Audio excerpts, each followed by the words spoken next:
12th। In this video हम next topic को discuss करने वाले हैं।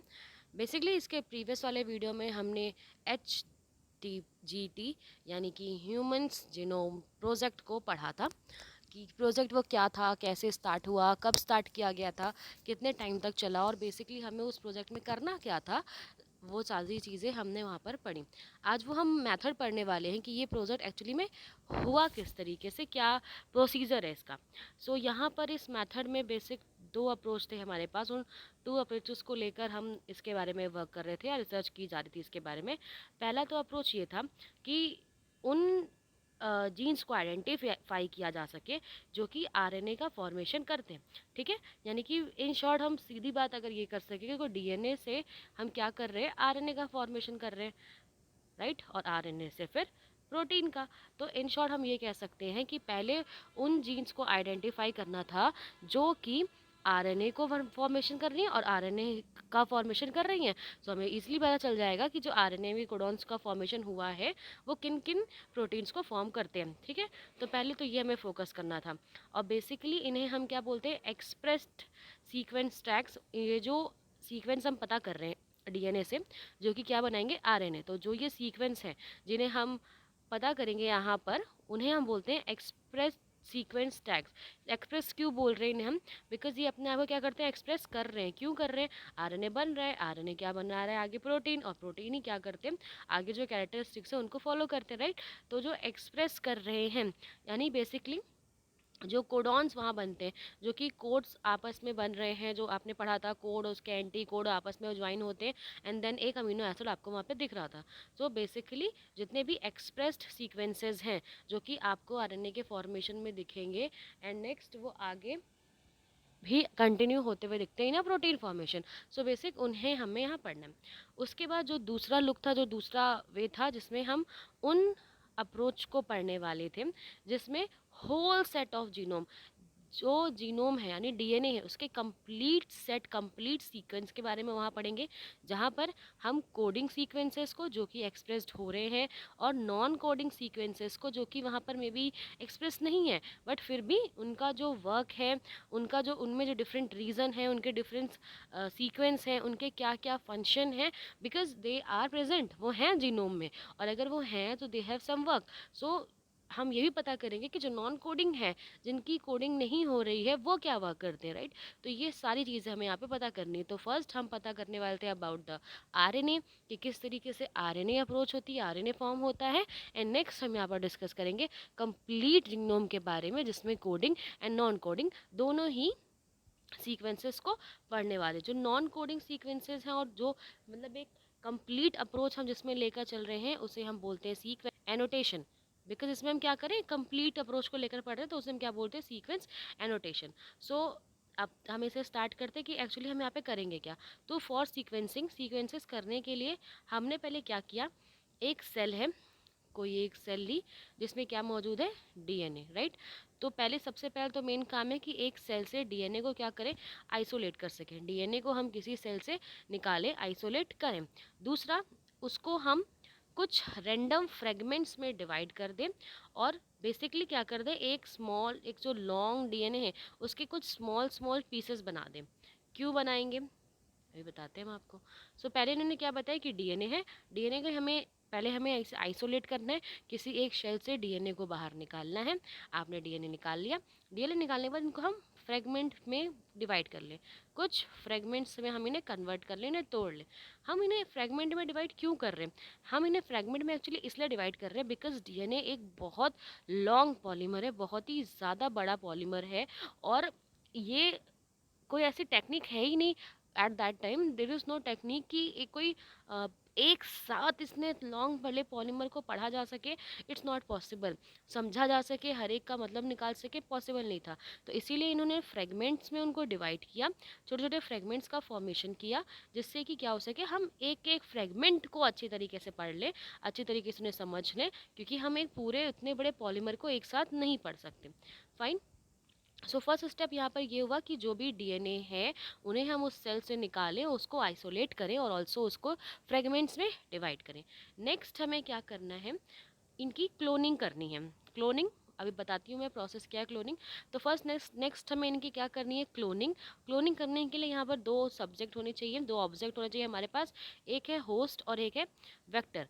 तो क्लोनिंग कैसे करते हैं, क्लोनिंग, ओके। सो हम क्या करते हैं, हमने जैसे यहाँ पर डीएनए लिया, किसी एक सेल से इसे क्या किया, आइसोलेट किया, इसे हमने बाहर निकाला, एक लॉन्ग डीएनए निकला जिसको हमने फ्रेगमेंट में डिवाइड कर लिया। शॉर्ट शॉर्ट डीएनए आपको यहाँ पर मिल रहे हैं। अब आप क्या करेंगे, किसी बैक्टीरियल सेल में, ठीक है, या तो आर्टिफिशियल बैक्टीरियल सेल जो हमने खुद जनरेट किए इन लेबोरेटरी, उनमें हम क्या करते हैं, बैक्टीरियल सेल एक बनाते हैं। और इस सेल में हम क्या करेंगे, ये जो फ्रेगमेंटेड यानी टूटे हुए डीएनए जो आपको यहाँ पर मिल रहे हैं, जो फ्रेगमेंट पीस दिखाई दे रहे हैं, इनको हम यहाँ पे अप्लाई कर देते हैं। तो हम क्या कर रहे हैं, हम एक शेल ले रहे हैं, उसका यूज़ कर रहे हैं, उसके अंदर हमने क्या रखा है, डीएनए। तो ये शेल कैसी हो गई, एक होस्ट सेल हो जाती है, जिसमें हम क्या कर रहे हैं, रेप्लिकेशन की प्रोसेस कर रहे हैं। अब ये क्या करेगा, आप ये अपने आप को मल्टीप्लाई करेगा। जैसे ये मल्टीप्लाई करेगा, इससे दो शेल बनेंगी, ये और मल्टीप्लाई करेगा और शेल बनती जाएंगी। तो इस तरीके से जो आपने डीएनए अप्लाई यूज़ किया है, उसकी क्या हो गई, क्लोनिंग होती चली गई।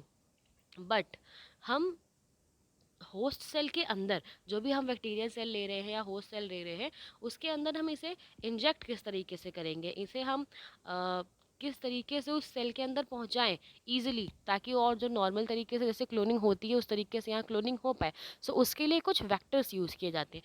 वेक्टर्स का मतलब क्या होता है, वेक्टर्स जो कि किसी भी इन शॉर्ट कोई भी कैरेक्टरिस्टिक है या फिर कोई भी डिजीज़ होती है। वैसे तो बेसिकली आपने जहाँ पे डिजीज़ की चीज़ें पढ़ी होंगी वहाँ पे वेक्टर के बारे में बहुत पढ़ा होगा कि जो बैक्टीरिया एंड वायरसेस होते हैं उनको वही जगह से दूसरी जगह पे ले जाते हैं, ट्रांसफ़र कर रहे होते हैं। सो बस वही सारी चीज़ें कि अगर कोई भी इम्प्लीमेंट है या फिर कोई मटीरियल है, कुछ भी है, उसको अगर पास कर सके एक जगह से दूसरी जगह पर, तो जो कर रहे होते हैं उन्हें हम वेक्टर्स बोलते हैं। तो यहाँ पर भी क्या है कि जो डीएनए है, डीएनए को होस्ट सेल तक पहुँचाने का, होस्ट सेल तक ले जाकर उनमें जो प्रोसेस है वहाँ तक पहुँचाने का हमें पहुँचाना पड़ेगा पहले। तो उसके लिए कुछ वेक्टर्स यूज़ किए जाते हैं। सो कुछ होस्ट सेल और कुछ वेक्टर्स को, स्पेशलाइज्ड होस्ट सेल वेक्टर को यूज़ किया जाता है, जिससे कि इसमें क्या हो सके, एम्प्लीकेशन हो सके, एम्प्लीकेशन या फिर क्लोनिंग हो सके, डीएनए यहाँ पर बढ़ सके और उनकी क्लोनिंग हो जाए, एक से ज़्यादा कॉपी हमें यहाँ पर मिल जाए। ठीक है। सो फर्स्ट स्टेप क्या था कि आइसोलेट करना डीएनए को, एंड इन नेक्स्ट स्टेप हमें उनकी क्लोनिंग करनी है। क्लोनिंग करने से उनका क्या होता है, एम्प्लीफिकेशन हो जाता है और ब्रॉडर हमें वहाँ पर स्ट्रक्चर मिल जाते हैं, बहुत सारे हमें कॉपीज़ वहाँ पर मिल जाती हर एक पीस की। ऑल्सो बहुत ईजी हो जाता है उन फ्रेगमेंट्स को ईजिली पहचान पाना, समझ पाना, ईजिली उनके बारे में समझ पाना। क्यों ईजिली हम यहाँ पे समझ रहे हैं, क्योंकि हम जब क्लोनिंग करते हैं तो जो भी डीएनए फ्रेगमेंट हमने वहाँ पर यूज़ किया था वो क्या हो जाता है, एम्पलीफाई हो जाता है। एम्पलीफाई मतलब और ब्रॉडर स्ट्रक्चर में वो क्लैरिटी के साथ आपको दिखाई देगा। बिकॉज मान लो इतना बड़ा ही फ्रेगमेंट था हमारे पास, ठीक है, पहले एक डीएनए की बहुत बड़ी सीक्वेंस थी, हमें पूरा पढ़ना पड़ता है ना, लेकिन हमने उसे क्या किया, एक फ्रेगमेंट में डिवाइड कर दिया। अब ये फ्रेगमेंट जब आगे शेल में गया तो उसने अपने अकॉर्डिंग वहाँ पे कैरेक्टरिस्टिक दिखाए, जो भी वो दिखाता है, तो वो क्या हुआ, थोड़ा सा ईजी हो गया, थोड़ा सा और मतलब आपको ये तो पता चल गया कि ये जो सीक्वेंस है अगर वो एक साथ है तो वो किस तरह की चीज़ें वहाँ पर शो करेंगे, ये कैरेक्टर हमें वहाँ से पता चले। तो क्लोनिंग से एम्पलीफाई हो जाती हैं चीज़ें, एम्पलीफिकेशन जाता है उनका और ब्रॉडर स्ट्रक्चर पे हमें वहाँ पे दिखाई देगा। सो फर्स्ट दो चीज़ें हमने यहाँ पर की, और इनके लिए हमने क्या यूज़ किया था, एक होस्ट सेल और एक वेक्टर का यूज़ किया था। तो कॉमनली यहाँ पर होस्ट और वेक्टर होते हैं। बेसिकली जो होस्ट है वो बैक्टीरिया होता है और जो वेक्टर होता है वो यीस्ट होता है। सो इन्हीं को जो यहाँ पर वेक्टर्स हैं, ठीक है, वेक्टर्स वर, जो होस्ट है उन्हें हम यहाँ पे क्या बोलते हैं, BAC यानी बैक्टीरियल आर्टिफिशियल क्रोमोसोम। एंड जो नेक्स्ट वेक्टर था ईस्ट, उसे हम क्या बोलते हैं, ईस्ट आर्टिफिशियल क्रोमोसोम। इनका यूज़ किया जाता है जिसमें हम क्लोनिंग कर सकते हैं, जो भी हमने फ्रेगमेंट को निकाला है डीएनए को, उसकी क्लोनिंग कर सकते हैं। अब हमने क्या किया, अब जो ये फ्रेगमेंट है बेसिकली एक ऐसे स्ट्रक्चर में, एक ऐसे ऑटोमेट ऑटोमेटेड डीएनए सीक्वेंसेस में, एक ऐसे साइंटिस्ट थे, फिलहाल एक ऐसे साइंटिस्ट थे जो कि उन्होंने एक प्रिंसिपल जनरेट किया, ऐसा एक सॉफ्टवेयर, ऐसा एक डिज़ाइन बनाया जिसमें जो ये फ्रेगमेंट के सीक्वेंसेस हैं जो कि हमें यहाँ पर मिले हैं फ्रेगमेंट को तोड़ने के बाद, ऑल्सो उनकी क्लोनिंग करने के बाद जो भी सीक्वेंसेस हमें मिले हैं उनको क्या कर सके ऑटोमेटिकली उन्हें रीड कर सके, रीड करने के बाद उनको एक सीक्वेंस में अरेंज कर सके। उसी को हम क्या बोलते हैं, ऑटोमेटेड डीएनए सीक्वेंसेस। और ये जो प्रिंसिपल है ये हमने दिया था फ्रेडरिक सेंगर ने, और इन फ्रेडरिक सेंगर ने ही हमें बताया कि किस तरीके से डीएनए है, और वो आप जो एक ऐसा उन्होंने सॉफ्टवेयर बनाया जिसके थ्रू हम क्या कर सकते हैं, इन सीक्वेंसेस को एक साथ पढ़ सकते हैं। बिकॉज हमें, जैसे कि पहले भी मैंने बोला था कि एक साथ पढ़ना नॉट सो इजी, राइट। तो जब इनके फ्रेगमेंट बनाए गए तो इन्होंने एक ऐसा सॉफ्टवेयर जनरेट किया ना कंप्यूटर, जिसके थ्रू वो क्या करता है कि आप उसमें फ्रेगमेंट अप्लाई करते जाइए और वो उनको आपस में जोड़कर एक बहुत लॉन्ग सीक्वेंस बना देगा, जिससे आप क्या कर सकोगे, उन लॉन्ग सीक्वेंस को भी एक साथ पढ़ सकेंगे।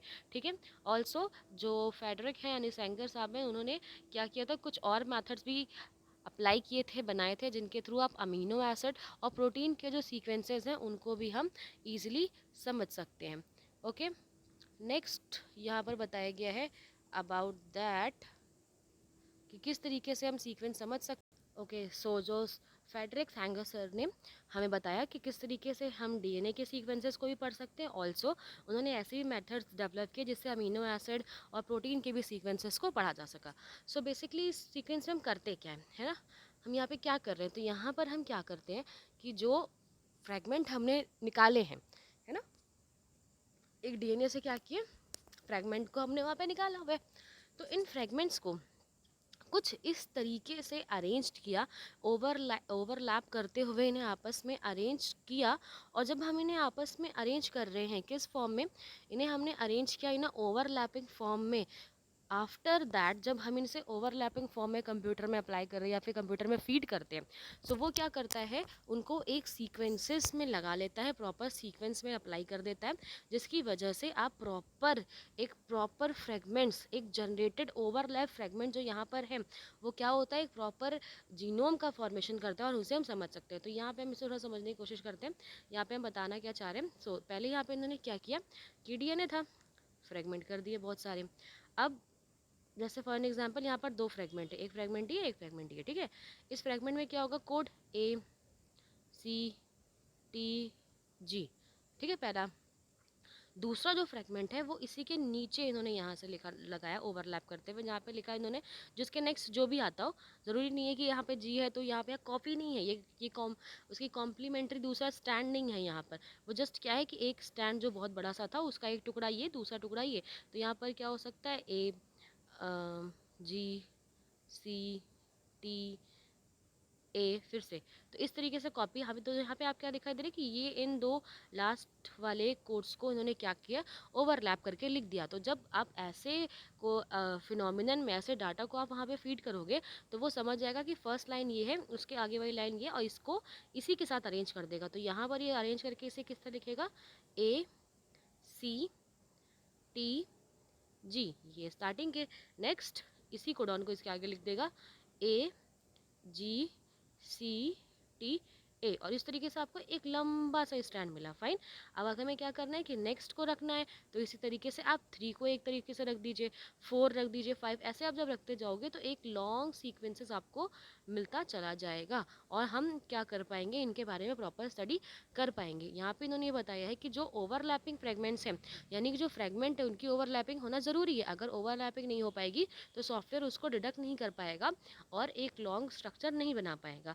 ठीक है, तो ओवरलैपिंग बहुत ज़रूरी है जिससे वो एक दूसरे से ओवरलैप हो सके और एक प्रॉपर सेगमेंट को बना सके।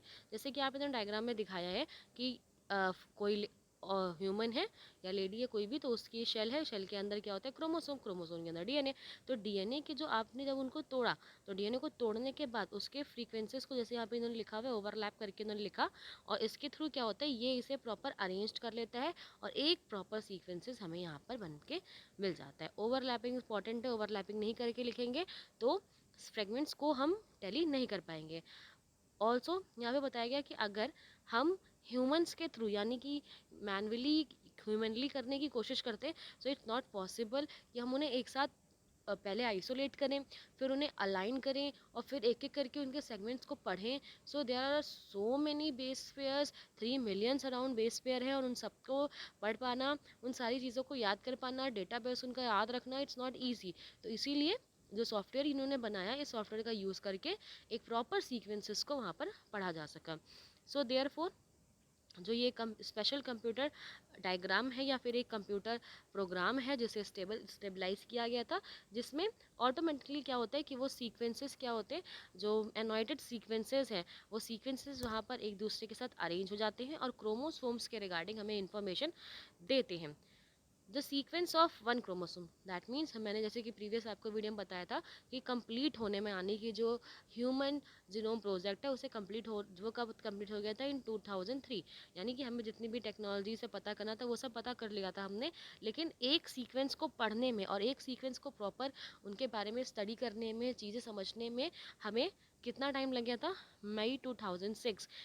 दैट मीन्स कि 2003 में हमने सॉरी जो साइंटिस्ट हैं उन्होंने रिसर्च कंप्लीट कर ली, प्रॉपर चीज़ें पढ़ ली, आइसोलेट कर लिया एंड ऑल सारी चीज़ें कर ली, बट एक सिर्फ सीक्वेंस को, यानी कि एक कंप्लीट सीक्वेंस को, एक क्रोमोसोम्स के पढ़ने को हमें 2006 टाइम लग गया था। क्यों? बहुत बड़े सीक्वेंसेस होते हैं, और जो फर्स्ट सेट है वो भी आपको पता चलेगा इसमें, क्यों बहुत लंबा सीक्वेंसेस है, तो इस तरीके से टाइम लगता है हर एक एस्पेक्ट को पढ़ना, बिकॉज डीएनए वेरी यूनिक, बहुत ज़्यादा यूनिक है। आपको सिर्फ जो यहाँ पर स्ट्रक्चर्स मिल रहे हैं उनमें अगर थोड़ा भी चेंज होता हुआ मिलेगा या थोड़ी भी कहीं कोई प्रॉब्लम हो जाएगी तो प्रॉपर स्ट्रक्चर गड़बड़ हो सकता है। तो इसीलिए बहुत अच्छे तरीके से इसे स्टडीज़ की गई और इसीलिए इसमें काफ़ी टाइम लगा एंड एक प्रॉपर स्ट्रक्चर को बताया गया। जो लास्ट क्रोमोसोम डीएनए है, क्रोमोसोम डीएनए, उसमें क्या होता है, जो 22 क्रोमोस ऑटोसोम्स दिए थे सब में, उसके अलावा जो थर्ड है, जो 23rd है, वो या तो एक्स होगा या तो वाई होगा। वो क्यों होगा? बिकॉज मेल एंड फीमेल के अकॉर्डिंग, तो जो भी एक सेट है क्रोमोसोम्स का उसको पढ़ने में बहुत टाइम लगता है, और इसी तरीके से जो 24 क्रोमोसोम्स यहाँ बताए गए उन सबको पढ़ा गया। ऑल्सो जो एक्स और वाई है उन्हीं के बारे में भी जानकारी मिली।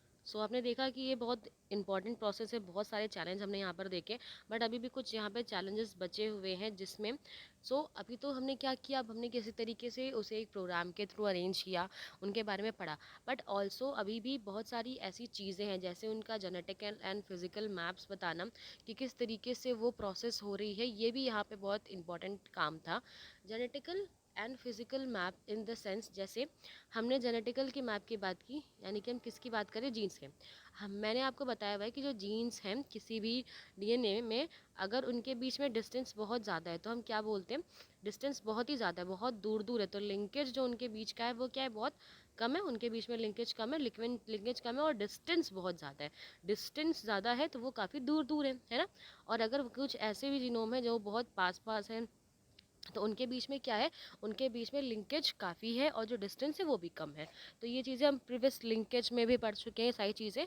तो जिस तरीके से यहाँ पे एक मैप का फॉर्मेशन करना या इनके सीक्वेंसेस को, डीएनए के बीच के, जीन्स के बीच के डिस्टेंस को बताना, और फिज़िकली वो कहाँ पर, हम जो भी चीज़ें बता रहे हैं वो जो जीन्स के रिगार्डिंग हमारे पास जितना आइडिया है हम उसके अकॉर्डिंग बता रहे हैं, बट इन रियलिटी वो किस तरीके से अरेंज है, कितना डिस्टेंस है एक एक जीन्स के बीच में, एक एक नाइट्रोजन बेसिस के बीच में, जो उनमें हाइड्रोजन बॉन्ड लगे हुए हैं उनमें कितने डिफरेंसेस है, ये सारी चीज़ें बताने में, ये बताना एक ऑल्सो बहुत इंपॉर्टेंट और एक चैलेंजिंग टास्क है।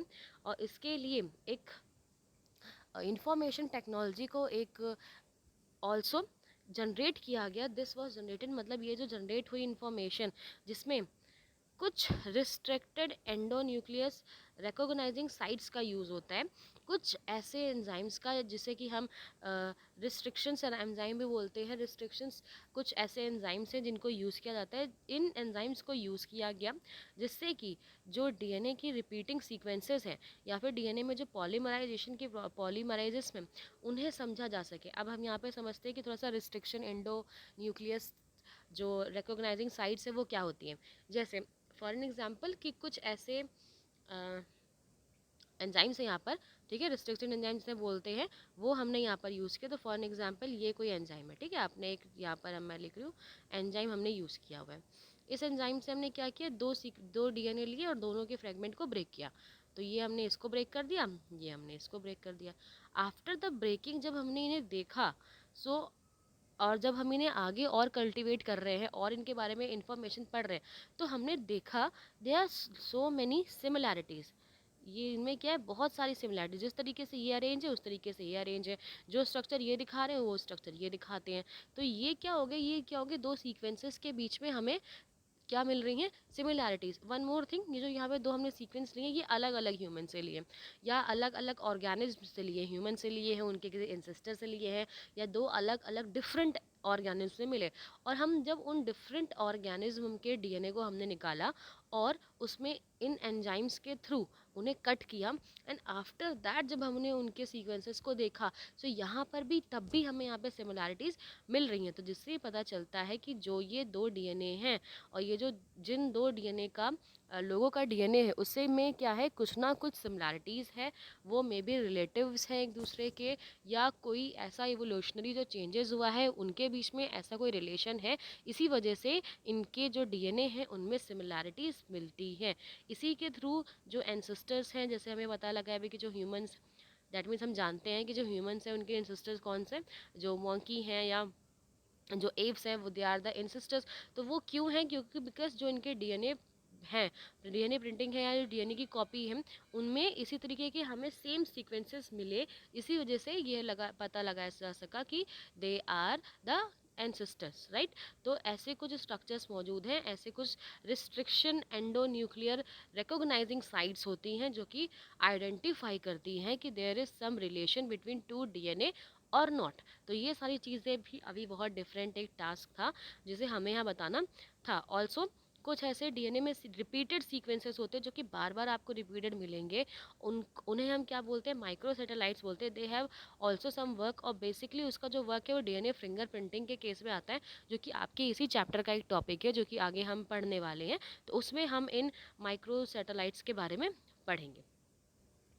नेक्स्ट अब हमें यहाँ पे पढ़ना है about the salient features of human genome. That means जब हमने जीनोम के बारे में पता लगा लिया, तो अब जो उसके फीचर्स हैं, क्या क्या चीज़ें हमें वहाँ पर पता लगी, वो हम यहाँ पे बताते हैं। तो कुछ जो फीचर्स यहाँ पर लिखे हैं वो हम यहाँ पर देखते हैं।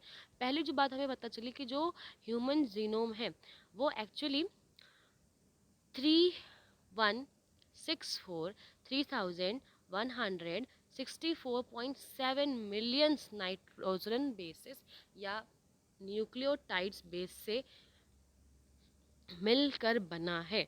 थ्री, यहाँ पे जो ये है वैल्यू आपको ये अप्रॉक्स 3 बिलियंस तक वैल्यू है। तो दैट मीन्स इतने सारे नाइट्रोजन बेसेस आपस में मिलते हैं तब कहीं जाकर एक ह्यूमन जीनोम प्रॉपर फॉर्मेशन होता है। तो अब आप एक आइडिया लगा सकते हैं कि कितना बड़ा ये वैल्यू है और कितना ही ज़्यादा बड़ा हमारा डीएनए है, और ऑल्सो इनमें सीक्वेंसेस तो बहुत ही ज़्यादा है। ऑल्सो यहाँ पे जो नेक्स्ट पॉइंट बताया गया कि जो एक एवरेज जीन है, ठीक है, जो एक एवरेज जीन होता है उसमें ऑलमोस्ट या अप्रॉक्स एक एवरेज 3000 बेस होते हैं, ठीक है। एक जो एवरेज जीन है, ठीक है, बहुत सारे जीन्स है हमारे पास, तो एक जो एवरेज है उसमें इतने तो जीन्स होते ही होते हैं, 3000 जीन्स होते हैं, बट वो साइज में अलग होते हैं। Also there are so many differences between them. और जो लार्जेस्ट जीनोम है, human genome, largest human genome है वो है रोसोफिन एंड राइसोफिन, और उसमें राइट्रोफिन, जिसमें अप्रॉक्स 2.4 मिलियन बेसिस हैं। सी आप समझ सकते हो कि कितने एक जीन्स में, जस्ट एक जीन्स में हमें यहाँ पे कितने मिल रहे हैं, 2.4 मिलियन बेसिस हमें मिल रहे हैं। सो इन जीन्स को पढ़ने के लिए कितना टाइम हमें लगा होगा, कितना टाइम उन साइंटिस्ट ने वहाँ पर लगाया है, कि आप ये समझ सकते हो, ठीक है। वो कहाँ पे मिलेगा, ट्रॉफिन में, जो कि एक लार्जेस्ट ह्यूमन जीनोम है। टोटल नंबर ऑफ जीनोम, जितना हमने एस्टिमेट किया था, जितना हमने सोचा था कि इतने जीनोम्स होंगे, वो उससे थोड़े से कम निकले, ठीक है, उससे थोड़े से लोअर निकले देन जो प्रीशियस हमारा एस्टिमेट था कि अप्रॉक्स इतने हमारे पास जीन्स हैं, उनसे वो थोड़े से कम थे। और जो प्रीवियस एस्टिमेट था वो था 80 1000 और 1,40,000 अराउंड, बट उससे वो थोड़ा सा कम हमें मिलता है। जितना हमें एस्टिमेट हमने टोटल वहाँ पे लगाया था उससे मच लोअर देन जो प्रीवियस एस्टिमेट है उससे कुछ हमें यहाँ पर लोअर मिलता है। और अगर हम एक तरीके बात करें कि अगर दो पर्सन हैं, दो पीपल हैं, उनके बीच में जो जीनोम्स हैं या जो जीनोम मौजूद है, बिकॉज वो भी एक ह्यूमन है, ये भी एक ह्यूमन है, तो अगर दो ह्यूमंस के बीच में अगर हम देखेंगे तो 99.9% न्यूक्लियोटाइड्स क्या होते हैं, सेम होते हैं इन ऑल पीपल। सो आप सोच सकते हो कि 99.9 हम सब एक दूसरे से सेम है on the basis of nitrogen nucleosides. बस जो 1% का ही डिफरेंस है वही एक्चुअली बहुत बड़ा डिफरेंस है और वो सारी चीज़ों में डिफरेंस क्रिएट करता है। The function of unknown, that means अभी भी बहुत से ऐसे नाइट्रोजन बेसिस या फिर न्यूक्लियोसाइड्स हैं यहाँ पर, ऑलमोस्ट 50% न्यूक्लियोसाइड्स हैं जिनके बारे में अभी उनका फंक्शन कुछ पता नहीं है, कुछ भी डिसाइडेड नहीं है, उनको अभी धीरे धीरे डिस्कवर किया जा रहा है। लेस देन 2%, दैट मीन्स 2% से भी कम जीनोम ऐसे हैं जो कि प्रोटीन सिंथेसिस का फंक्शन कर रहे हैं। जो हमने प्रोसेस अभी पढ़ी थी ट्रांसक्रिप्शन की, ट्रांसलेशन की प्रोसेस, आफ्टर दैट हमने उन्हें in the presence of ribosomes proteins में कन्वर्ट किया। तो ये जो प्रोसेस हमने इतनी बड़ी पढ़ी है, ये इसमें जो यूज़ होने वाले जीन्स हैं या फिर जो कोडॉन्स होते हैं वो just two less than 2%, less than 2% से भी कम है। और उसके अलावा इतना बड़ा जो डीएनए है, सी आप कुछ समझ सकते हैं द लार्ज ऑफ वैरायटी है कि सिर्फ 2% से ऑलमोस्ट सारा वर्क होता है। उसके अलावा जितना भी परसेंटेज है वो अभी उसका 50% हमें पता भी नहीं है कि वो क्या क्या चीज़ें उनमें डिस्कवरी हो रही हैं। एंड नेक्स्ट जो चीज़ें पता भी हैं वो बहुत सारे डिफरेंट एप्लीकेशन में हमें देखने को मिलते हैं। ऑल्सो हमने यहाँ पर देखा कि बहुत सारे ऐसे प्रोटीन्स हैं या बहुत सारे ऐसा पोर्शन है किसका किसका ह्यूमन जीनोम का जो कि रिपीटेड सीक्वेंसेस से मिलकर बना हुआ है।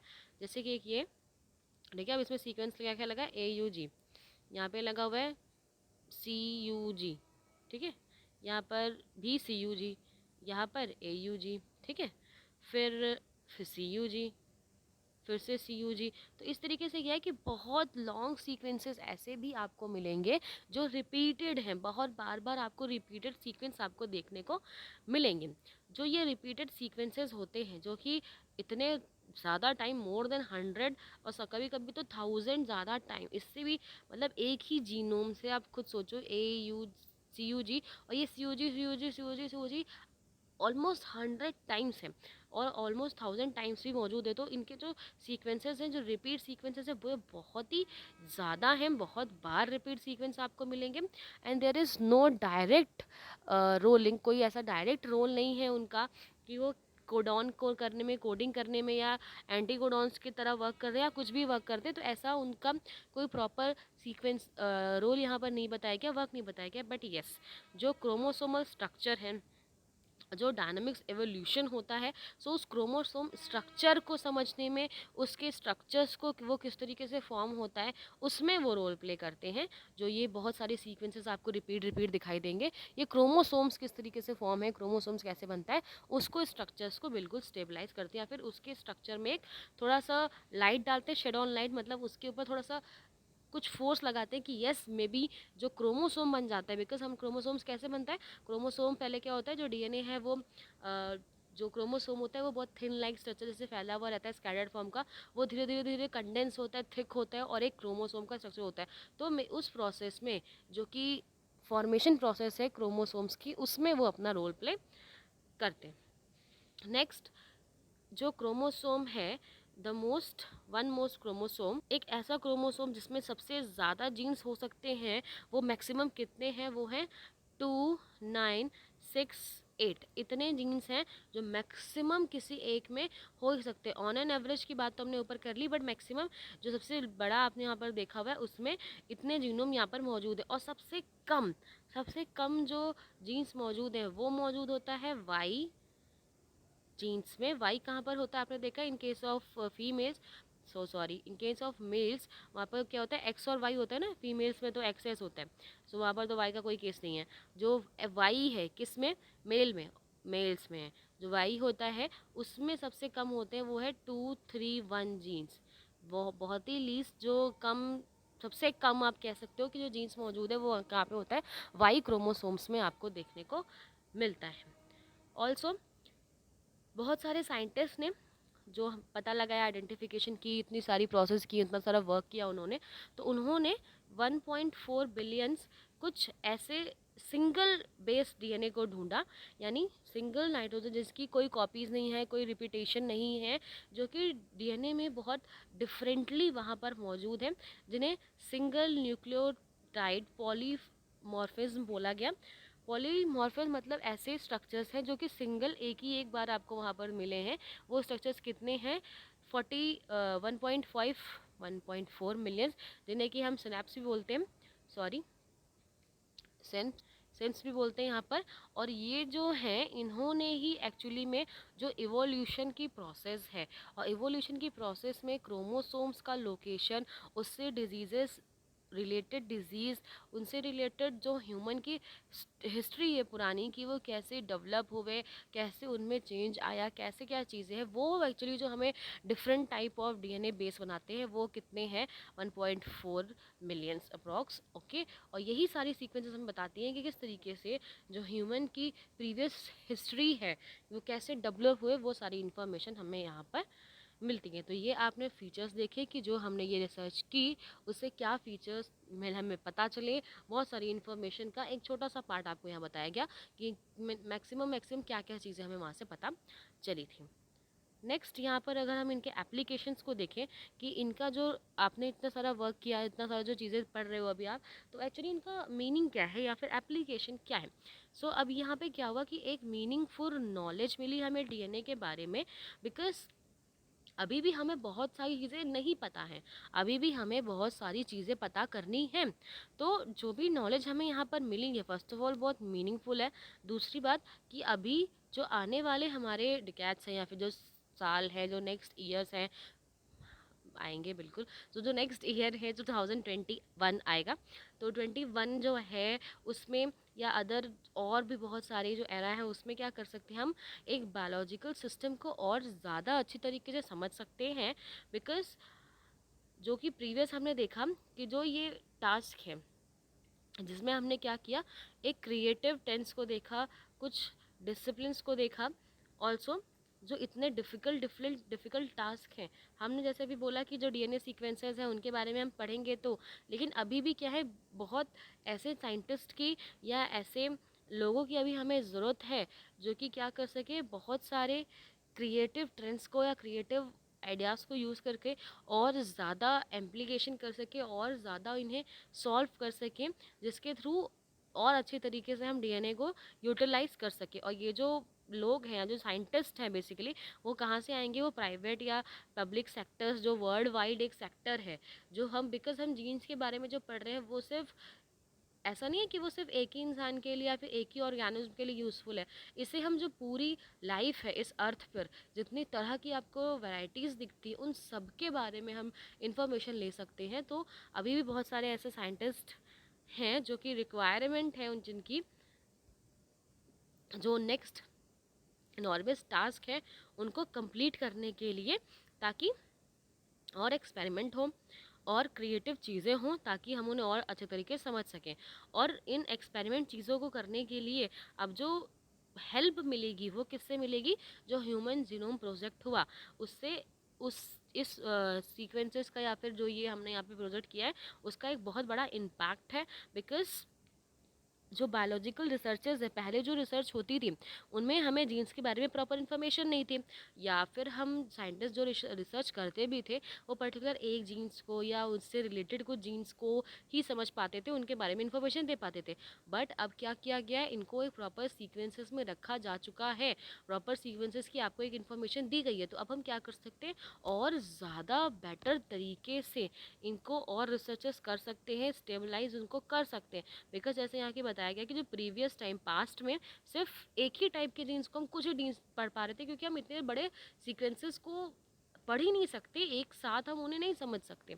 सो अब क्या होगा, जब उनके बारे में इतनी सारी चीज़ें पता चल चुकी हैं तो हम एक पूरे होल जीनोम को, सीक्वेंस को एक साथ पढ़ सकते हैं और एक थ्रू आउट एक न्यू थ्री आउट जब आप सारा जीनोम देखोगे तो न्यू कुछ टेक्नोलॉजीज अप्रोच हो सकती हैं, जिससे जितने भी क्वेश्चन हैं रिगार्डिंग अवर बॉडी या रिगार्डिंग अवर लाइफ की कोई प्रोसेस है तो वो क्यों हो रही है, चेंजेस क्यों हो रहे हैं, तो इनके रिगार्डिंग जो एक सिस्टमेटिक आंसर है, एक राइट एक्यूरेट आंसर कि बिकॉज ऑफ दिस ये होता है, तो ये आंसर हम बाय दिस कंप्लीट फिनोमिनन की वजह से दे पाएंगे और अच्छी तरीके से इन्हें बता पाएंगे।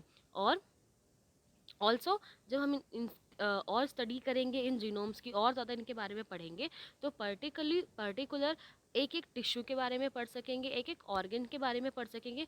यहाँ पे उन्होंने ट्यूमर का एग्जांपल दिया बिकॉज ट्यूमर क्या है, ट्यूमर एक डिजीज़ है ऑल्सो, जैसे कैंसर ट्यूमर ये सब होते हैं। तो उसमें क्या होता है कि एक सेल है, उसी सेल में क्या हो रहा है, रैपिड ग्रोथ हो रहा है या फिर सेल में ही अपना म्यूटेशन है, चेंज हो रहा है, जिसकी वजह से डिजीजेज होती हैं। तो जब हम डीएनए को ही अच्छी तरीके से समझ जाएंगे, जान जाएंगे उनके बारे में, तो हम इन सारी जो डिजीज़ेज़ हैं जो कि किसी ना किसी म्यूटेशन या डीएनए सीक्वेंसेस में चेंज की वजह से होती हैं, तो इन्हें हम पहचान सकेंगे, समझ सकेंगे।